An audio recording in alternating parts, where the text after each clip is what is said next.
الصلاة والسلام علیک یا نبی اللہ صلی اللہ تعالی علیہ وسلم۔ محترم ناظرین کرام، زکوٰۃ کے حوالے سے تیسری غلط فہمی لے کر کے میں آپ کے سامنے حاضر ہوا ہوں۔ ایک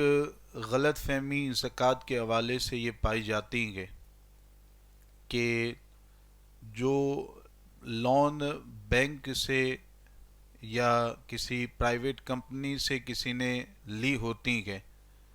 تو اس میں یہ مسئلہ تو اچھی طریقے سے لوگ جانتے ہیں کہ جب زکوٰۃ کا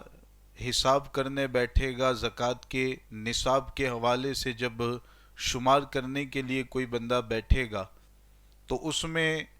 شریعت کے اعتبار سے یہ طریقہ بتایا گیا کہ جو بھی قرض بندے کے ذمے گئے اس کو مائنس کرے گا، اس کو کم کر دے گا،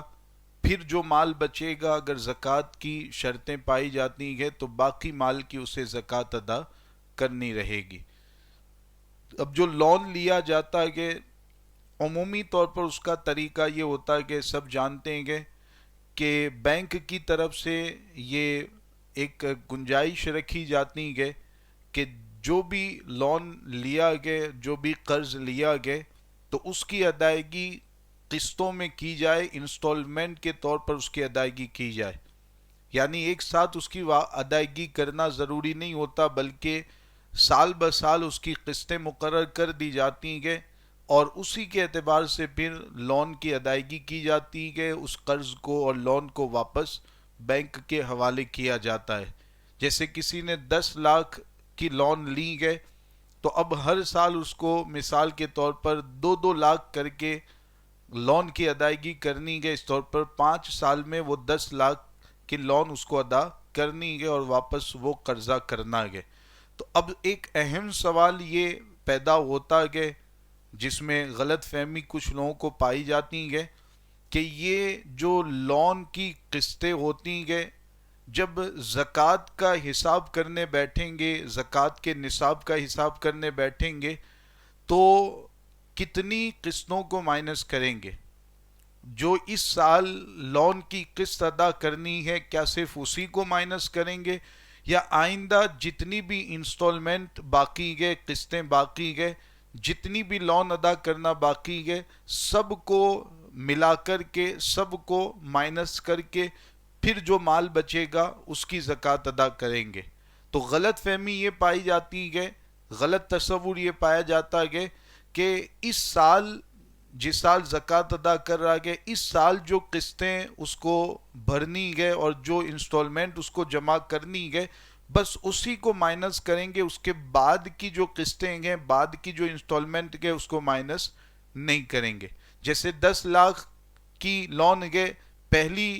پہلے سال میں اس کو 2 لاکھ روپے قسطوں میں جمع کرنے گئے تو اب یہ سمجھا جاتا ہے کہ اس سال جو 2 لاکھ اس کو جمع کرنے گے بس اسی کو مائنس کریں گے، اتنا ہی قرضہ مائنس کیا جائے گا، باقی جو آئندہ 4 سالوں کی قسطیں 8 لاکھ بنتی گئے وہ مائنس نہیں کی جائے گی۔ تو اس کے حوالے سے حکم شرع سمجھیں، شریعت کا حکم اس کے بارے میں یہ ہے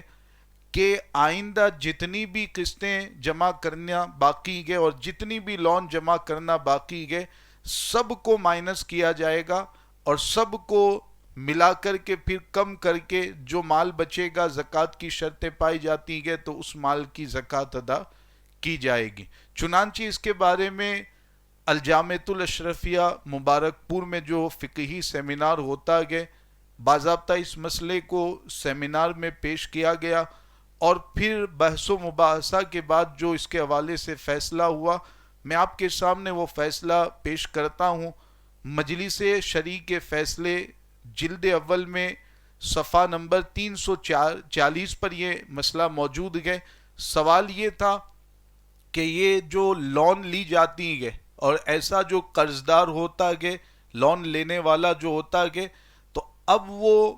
قرض کی کل رقم اپنے مال سے وضع کر کے بقیہ مال نصاب پر زکوٰۃ دے گا یا قرض کی میعاد نہ آنے کی وجہ سے رقم قرض کو بھی اپنے مال میں شمار کرے گا اور اس کی بھی زکوٰۃ دے گا؟ یہ سوال تھا کہ آئندہ جو 2-3 سالوں کی قسطیں بھرنا باقی ہے ان کو بھی مائنس کرے گا، یا پھر اس سال کی جو قسطیں بھرنی گئے اسی کو مائنس کرے گا؟ تو اس کے جواب میں یہ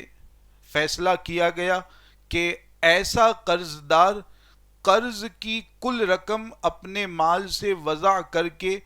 بقیہ مال نصاب پر زکوٰۃ دے گا، کل رقم مائنس کرے گا، جتنی قسطیں بھرنا باقی ہے آئندہ تمام سالوں کی بھی قسطیں شمار کر کے جو بھی لون اس پر جمع کرنا باقی ہے سب کو ملا کر کے سب کو جمع کر کے وہ مائنس کر دے گا۔ اب جو مال بچے گا نصاب کے برابر ہے تو اس کی زکوٰۃ ادا کرے گا۔ تو دیکھیں واضح طور پر یہ مسئلہ بیان کیا گیا کہ اور باضابطہ اس پر سیمینار ہو چکا ہے، تو اس کو اچھی طرح ذہن نشی کر لیں۔ اس میں ایک خاص چیز کی وضاحت مجلس شرعی کے فیصلے ہی میں موجود ہے، اس سیمینار ہی میں یہ وضاحت بھی کر دی گئی ہے، اور وہ بہت اہم وضاحت ہے، اس کو بھی سمجھیں کہ اس میں جو معاملہ رہتا ہے لون لیتے گئے بینک سے یا کسی بھی پرائیویٹ کمپنی سے، تو عام طور پر یہ ایک سلسلہ رہتا ہے کہ اصل جو قرضہ اور اصل جو لون کی رقم لی گئی ہے اس میں انٹرسٹ کے نام پر کچھ زیادہ رقم بھی دینی رہتی ہے۔ جیسے 10 لاکھ کی لون لی گئی ہے تو اب اس میں 2 لاکھ مثال کے طور پر انٹرسٹ کے نام پر زیادہ رقم جمع کرنی پڑے گی، واپس دینی پڑے گی۔ تو ایسا معاملہ ہے جب، تو اس میں جب قرضے کو مائنس کرنے بیٹھے گا اور زکوٰۃ کے حساب کرتے ہوئے جو مائنس کرے گا لون کو قرضے کو، تو اس کے بارے میں یہ خاص طور پہ واضح کیا گیا ہے کہ جو انٹرسٹ کی رقم اس کو جمع کرنی ہے اور انٹرسٹ کی رقم جو اس کو دینی ہے اس کو تو مائنس نہیں کیا جائے گا۔ چنانچہ مجلس شرعی کے فیصلے ہی میں پہلی جلد صفحہ نمبر 344 پر گئے کہ زائد مال جو ظلمن دینا لازم ہو رہا ہے، جو انٹرسٹ کے نام پر زیادہ رقم دینی پڑ رہی ہے، وہ مانع زکوٰۃ نہیں، مستقرض قرضہ لینے والا اس کی بھی زکوٰۃ ادا کرے گا، یعنی اس کو مائنس نہیں کیا جائے گا۔ اصل جو لون کی رقم ہے بس اسی کو مائنس کریں گے، جتنی رقم بھرنا باقی ہے اس کو کم کر کے باقی مال نصاب کی زکوٰۃ دیں گے، انٹرسٹ والی جو رقم ہے اس کو مائنس نہیں کیا جائے گا۔ تو یہ بھی ایک اہم وضاحت ہے، اس پر بھی توجہ رکھیں اور اس مسئلے کو دوسروں تک بھی پہنچانے کی کوشش کریں۔